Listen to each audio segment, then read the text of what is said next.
আসসালামু আলাইকুম। একটা কথা শেয়ার কইরা টাইম লাইনে রাইখা দেই।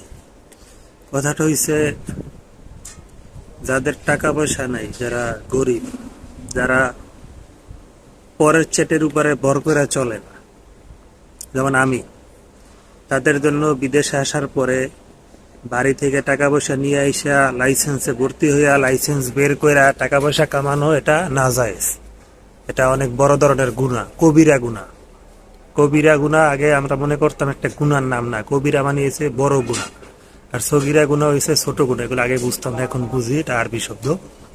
তো কবিরা গুনাহ কেন বলতেছি এই কথা? এই কাতারে আসার পরে অনেক মানুষই বর্তমানে শতকরা 99 জন হোঁচট খাইতেছে, মরতেছে। হয়তো একজনের ভাগ্য খুলে, আর যারা বাড়ি থেকে টাকা পয়সা নিয়ে এসে লাইসেন্সে ভর্তি হয়ে লাইসেন্স বের করতে পারে, তারা টাকা তুলতে পারে। আপনি 5 লাখ টাকা খরচ করে আসবেন, লাইসেন্সটা যদি বের করতে পারেন কষ্ট করে, তাইলে আপনি আবার এই 1 বছরে 5-7 লাখ 8 লাখ টাকা তুলতে পারবেন লাইসেন্স থাকলে। আর নাইলে আপনার না খায় মরতে হইব, বাড়ি চলে দিতে হইব, এছাড়া আর কিছু করার নাই। তো আমি ওরকম চেষ্টা করছিলাম আসার পরে, ওটা না জায়েজ, এটা করা সম্ভব না। টাকা কামাই কইরা যে টাকা খরচ করছি ওইটা আগে দিতে হইব, পরে আবার টাকা কামাই করে লাইসেন্সে ভর্তি হইতে হবে। এটা হচ্ছে আমার জন্য ফরজ, এটা হচ্ছে জায়েজ। আর টাকা বাড়ি থেকে নিয়ে আইসা কেউ উপকার করবে, কেউ দিবে, এটা হচ্ছে না জায়েজ আমার জন্য, এটা হারাম।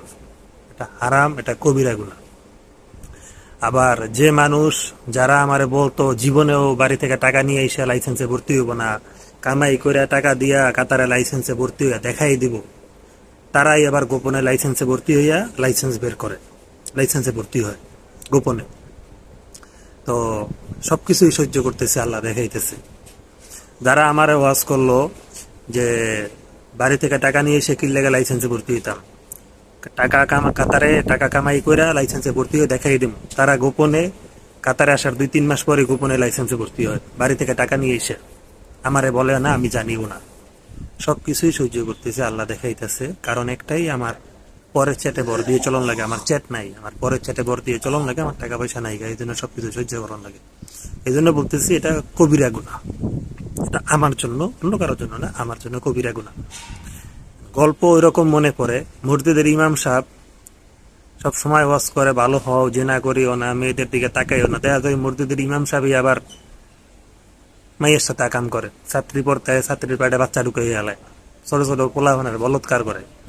ঠিক আছে, মানে গল্পটা ওইরকম হয়ে গেছে। যারা আমারে কইল টাকা কামাই করে তারপরে লাইসেন্স বের করবো, লাইসেন্সে ভর্তি হইব, বাড়িতে টাকা নিয়ে আসবে না, দেখাই দিব আমারে, তাদেরকে আমি ওই সময় চ্যালেঞ্জ করলাম যে আপনি পারলে কাতারে টাকা কামাই করে লাইসেন্স বের করে আপনি আমারে দেখাইয়েন। আপনি আমারে দেখাইয়েন, আপনার আমি 5 বছর সময় দিলাম। কাতারে আপনার আমি 5 বছর সময় দিলাম। বর্তমানে কাতারে নতুন অবস্থায় আইসা আপনি 5 বছর সময় দিলাম। আপনি আপনার ঋণ শেষ করবেন, কিস্তি থাকলে কিস্তি টানবেন, বউ মাইয়ে পোলারা টাকা পয়সা দিবেন, আবার এর পরে আবার লাইসেন্সে ভর্তি হয়ে দেখাইবেন। 5 বছর টাইম দিলাম আপনারে। তারা আমার মানে চ্যালেঞ্জ অ্যাকসেপ্ট করলো যে আচ্ছা ঠিক আছে, দেখাই দেবো। তার 2 মাস পরে শুনি সে গোপনে বাড়িতে টাকা নিয়ে লাইসেন্সে ভর্তি হয়ে গেছে। অ্যাকসেপ্ট, টপাটপ টপাটপ, বুঝলেন না? মুখ খারাপ করতে বাধ্য হই।